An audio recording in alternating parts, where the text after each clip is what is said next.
Hi friends, మామిడికాయల తోటకు వచ్చాను. కోత ఇవాళ ఏంటి కోత జరుగుతుంది. బంగినపల్లి మామిడికాయలు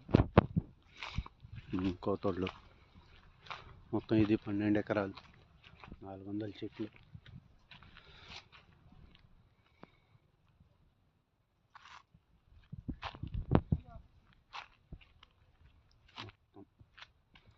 బోర్ ఇది బోర్ ఇప్పుడే కోత మొదలు పెట్టారు. పండు తింటున్నాను, చాలా బాగుంది చెట్టు పండు. ఇది